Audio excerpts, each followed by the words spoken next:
বয়স ৩০-এর আগেই ধনী হতে চাইলে এই প্রাথমিক দিক নির্দেশনাগুলো মেনে চলুন। স্টেফান বলেন, কার কাছে পরামর্শ চাইছেন সে ব্যাপারে সাবধানী হন। পরামর্শ নিতে গেলে আপনি এমন অনেক মানুষকেই পাবেন যারা আসলে কিছুই না করে, সফল না হয়ে আপনাকে বলবে কি করতে হবে আর কি করা উচিত। তাই যারা নেতিবাচক কথা বলে, নেতিবাচক চিন্তা করে, তাদের থেকে দূরে থাকুন। আপনি ঠিক যাদের অনুসরণ করেন, যাদের মতো হতে চান, শুধু তাদেরই পরামর্শ নিন। আর্থিক সাফল্য অর্জনের জন্য শুরুতেই একটা ভালো ক্রেডিট হিস্ট্রি তৈরি করা উচিত। সহজ বাংলায় ক্রেডিট হিস্ট্রি মানে কোন ব্যক্তির সময় মতো ঋণ পরিশোধ করার সক্ষমতার রেকর্ড, অর্থাৎ কোনো ব্যক্তি যে কোনো আর্থিক প্রতিষ্ঠান থেকে ঋণ নিয়ে তা সময় মতো পরিশোধ করতে সক্ষম কিনা তার একটা রেকর্ড হলো এই ক্রেডিট হিস্ট্রি। প্রথমে একটা বিশ্বাসযোগ্য আর্থিক প্রতিষ্ঠান থেকে ক্রেডিট তৈরি করতে পারেন। শুরুতে সেখান থেকে হিসাব করে খরচ করুন এবং তা নিয়মিত পরিশোধ করার চেষ্টা করুন। এটা আপনাকে বেশ ভালো একটা ক্রেডিট হিস্ট্রি তৈরি করতে সাহায্য করবে। আপনার ক্রেডিট স্কোর নিয়মিত নজরদারিতে রাখুন। ক্রেডিট স্কোর হলো কোনো ব্যক্তির ঋণ সময় মতো পরিশোধ করার ক্ষমতার একটা সূচক। ক্রেডিট স্কোর নজরদারির জন্য অনেক ফ্রি অ্যাপ্লিকেশন পাবেন। ক্রেডিট শুরু করার 6 থেকে 12 মাস পর আরও ভালো বিকল্প ক্রেডিটের জন্য আবেদন করুন, তবে নিয়মিত পাওনা পরিশোধের দিকে খেয়াল রাখবেন। এটা আপনার ভালো ক্রেডিট স্কোর বয়ে আনবে।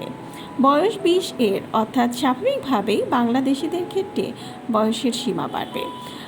এর মধ্যেই কর্মক্ষেত্রে ভালো দক্ষতা অর্জনের দিকে গুরুত্ব দিতে বলেছেন স্টেফান। তিনি মনে করেন প্রতিটা কাজ থেকে অর্জন করা দক্ষতা পরবর্তী কর্মক্ষেত্রে আপনাকে অনেকটা এগিয়ে রাখবে। প্রথমে নিজের পছন্দের কাজ দিয়ে কর্মজীবন শুরু করতে পারেন। পারিশ্রমিক পান বা না পান কাজটা করতে থাকুন। পারিশ্রমিকের চেয়ে দক্ষতা অর্জনের দিকে বেশি নজর দিবেন। শুরুর সময়টা জ্ঞান অর্জনের জন্য ব্যয় করুন। স্টেফান পরামর্শ দেন, আর্থিক উন্নতির জন্য পুরোপুরি চাকরির ওপর ভরসা না করে সম্ভাবনাময় কোনো ব্যবসা শুরু করুন। এমন ব্যবসা করুন যা ক্রমেই আপনার আয় বাড়াবে, বিপরীতে ব্যয় রাখবে নিয়ন্ত্রণে। 30 বছরে পা দেওয়ার আগেই ব্যবসা শুরু করে ভালোভাবে দেখভাল করতে পারলে তা আপনার আর্থিক অবস্থার দ্রুত উন্নতি বয়ে আনবে। তিনি আরও বলেন, যে কোনো ব্যবসায় ভালো করা সম্ভব যদি অনলাইনে ছড়িয়ে ছিটিয়ে থাকা বিভিন্ন রিসোর্স, অর্থাৎ তথ্য উপাত্ত সঠিকভাবে কাজে লাগানো যায়। আয়ের একক উৎসের ওপর নির্ভর করাকে বেশ ঝুঁকিপূর্ণ বলে মনে করেন স্টেফান। যুক্তরাষ্ট্রের ইন্টারনাল রেভিনিউ সার্ভিসের একটা গবেষণার ফলাফল টেনে স্টেফান বলেন, বেশিরভাগ ধনীর কমপক্ষে 7 ধরনের আয়ের উৎস থাকে। তিনি বিশ্বাস করেন আয়ের উৎসে বৈচিত্র্য আনা খুব গুরুত্বপূর্ণ।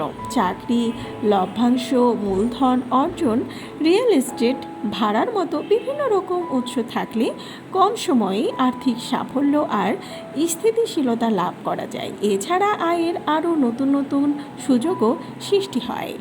আবার জীবনযাপনের খরচ নিয়ন্ত্রণে রাখার ব্যাপারে সাবধানী হতে বলেছেন তিনি। উদাহরণ দিতে গিয়ে বলেন, ধরুন কারো আয় $40,000 থেকে বেড়ে $60,000 হলো, পরে তা বেড়ে $90,000 গিয়ে দাঁড়ালো। আয় বাড়লেও সঞ্চয় সে হারে বাড়বে না যদি কেউ জীবনযাপনের খরচ নিয়ন্ত্রণে না রাখতে পারে। এক্ষেত্রে সমাধান হলো জীবনযাপনে নিয়ন্ত্রণ এনে খরচ কমিয়ে ফেলা। আয় বাড়লেও খরচ যাতে না বাড়ে সেদিকে খেয়াল রাখা।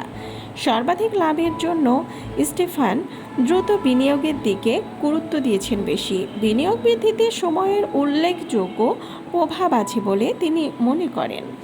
তিনি বলেন, একজন 20 বছর বয়সী ব্যক্তি $1 বিনিয়োগ করলে 65 বছর বয়সে তা $21 গিয়ে দাঁড়াতে পারে, কিন্তু একই ব্যক্তি যদি 30 বছর বয়সে ওই $1 বিনিয়োগ করে তাহলে বয়স 65-তে গিয়ে তা বেড়ে হবে মাত্র $10.68।